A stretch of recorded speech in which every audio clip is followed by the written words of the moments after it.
주식이나 뭐 펀드 같은 거 팔았는데 손실이 났을 때요. 연말에 세금 신고할 때 아니 이 손실 이거 어떻게 해야 하나 하고 좀 막막했던 경험 다들 한 번쯤 있으시죠? 이게 생각보다 꽤 헷갈리거든요. 맞아요. 그래서 오늘 저희가 이 자본자산 매각 손실 이걸 어떻게 처리하는지 특히 그 순손실 계산하는 거 있잖아요. 네네. 그거랑 세금 공제는 얼마나 되는지 또 남는 건 어떻게 되는지 이걸 좀 명확하게 정리해 보려고 합니다. 보내주신 자료들 보면서 최대한 쉽게 한번 풀어가 보죠. 좋습니다. 목표는 딱 하나죠. 이 복잡한 자본 이득이랑 손실, 이걸 어떻게 잘 상계해서 실제로 내가 얼마를 공제받을 수 있는지, 그리고 혹시 손실이 남으면 그건 또 어떻게 되는지, 이걸 확실히 알아서 세금 혜택을 제대로 챙겨보자는 거죠. 네, 아주 좋습니다. 그럼 정말 기본적인 것부터 잠깐 짚어볼까요? 자본자산이라는 게 뭐 보통은 주식, 채권 같은 투자자산이잖아요. 그렇죠. 네, 이걸 팔아서 이익 보면 자본이득, 손해 보면 자본손실. 아주 간단하죠. 그리고 그 보유 기간, 1년 넘었냐 안 넘었냐, 단기, 장기, 이거 중요하다고 들었어요. 이게 왜 그런 거죠?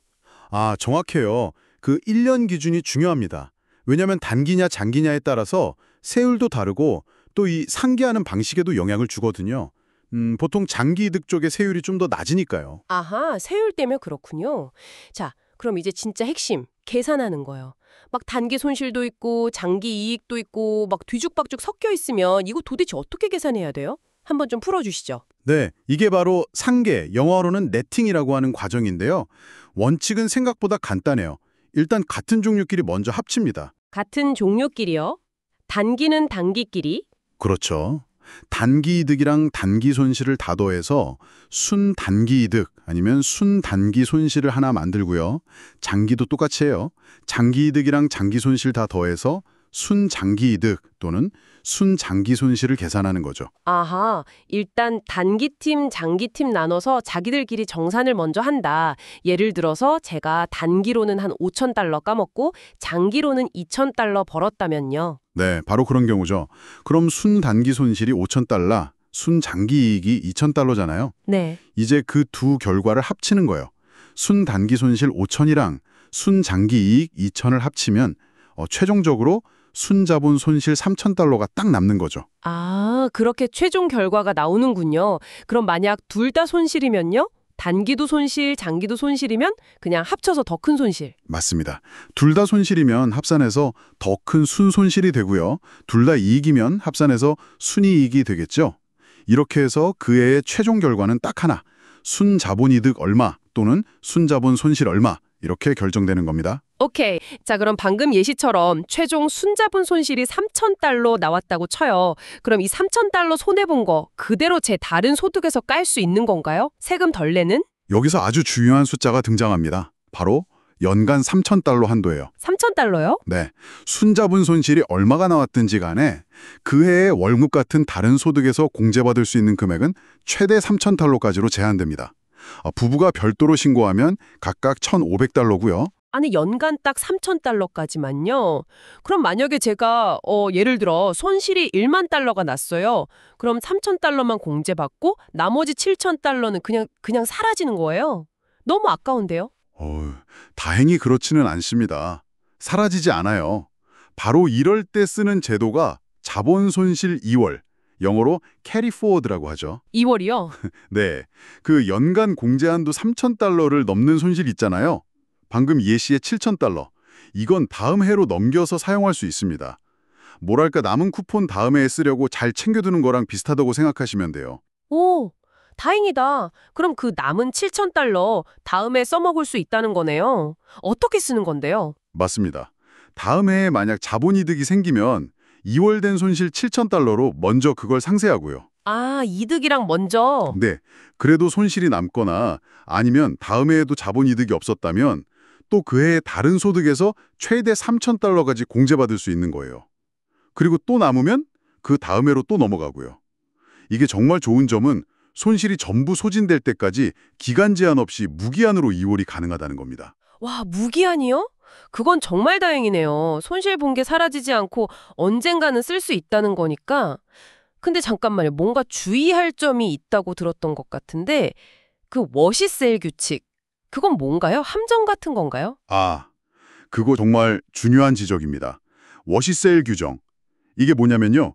세금 혜택 받으려고 일부러 손실을 잠깐 만들었다가 바로 다시 똑같은 걸 사는 행위를 막기 위한 거예요. 네네. 안에 실질적으로 동일한 substantially identical 주식이나 증권을 다시 사면 원래 팔아서 발생했던 그 손실을 당장 공제받을 수 없게 막아버립니다. 헉, 그럼 손해보고 팔았는데 너무 금방 다시 사버리면 그 손실 인정을 바로 못 받는다는 거네요. 그럼 그 인정 못 받은 손실은 어떻게 돼요? 아예 날아가는 건 아니겠죠, 설마? 아, 네. 날아가진 않아요. 그것도 다행이죠. 공제받지 못한 그 손실 금액은요. 새로 산 주식의 취득 원가, 그러니까 베이시스에 더해집니다. 취득 원가에 더해진다고요? 네. 예를 들어 100달러에 산 주식을 80달러에 팔아서 20달러 손실을 봤는데 워시세일 규정에 걸렸다고 쳐요. 그리고 바로 다시 85달러에 똑같은 주식을 샀다면 이 새 주식의 취득 원가는 85달러가 아니라 인정 못 받은 손실 20달러를 더해서 105달러가 되는 거예요. 아하, 그럼 나중에 그 새로 산 주식을 팔 때 이익이 덜 잡히거나 손실이 더 커지겠네요. 정확합니다. 당장의 손실 공제는 못 받지만 그 효과가 뒤로 미뤄지는 거죠. 일종의 손실 공제 이연 효과라고 볼 수 있어요. 아, 그리고 또 하나, 워시세일로 팔았던 주식의 보유기간도 새로 산 주식의 보유기간에 합산해서 계산하게 됩니다. 장기 단기 판단할 때요. 그렇군요. 워시세일 이거 정말 조심해야겠네요. 기간 계산 잘해야겠어요. 네, 꼭 유의하셔야 합니다. 자, 그럼 오늘 이야기 한번 정리해 볼까요? 네. 자본 자산을 팔아서 생긴 이득과 손실. 일단 단기 장기 나눠서 각자 상계하고 그 결과를 다시 합쳐서 최종 순손실은 나오면 연간 최대 얼마까지요? 3,000달러? 공제받을 수 있고 그걸 초과하는 손실은 다음 해로 넘긴다. 무기한으로? 맞습니다. 다음 해로 무기한 이월에서 계속 쓸 수 있습니다. 단 워시세일 규정, 팔고 나서 너무 빨리 똑같은 걸 다시 사면 당장의 손실 공제는 미뤄진다는 점 잊지 마시고요. 네, 이제 투자하시다가 손실이 나더라도 세금 신고 때 조금 덜 당황하시고 아, 이게 이렇게 처리되는구나. 장기적으로 내 세금 부담을 어떻게 줄일 수 있겠구나 하는 그림을 그리는데 좀 도움이 되셨기를 바랍니다. 오늘은 이 손실 처리에 좀 집중했는데요. 여기서 한 걸음만 더 나아가서 이런 생각은 어떨까요? 우리가 보통 세금을 줄이려고 일부러 손실을 실현하는 것, 이걸 로스 하베스팅이라고 하잖아요. 네네. 근데 이것과 함께 반대로 낮은 세율이 적용되는 장기 자본 이득을 일부러 실현하는 개인 하베스팅을 전략적으로 함께 가져가는 거죠. 예를 들어 올해 손실이 많이 났다면 그 손실로 상쇄될 만큼의 장기 이득을 실현해서 현금화하는 식으로요. 이 두 가지 손실과 이익 실현을 어떻게 조합하느냐에 따라서 전체적인 세금 결과가 꽤 달라질 수 있거든요. 한번 고민해 보시면 흥미로운 관점이 될 수 있을 겁니다.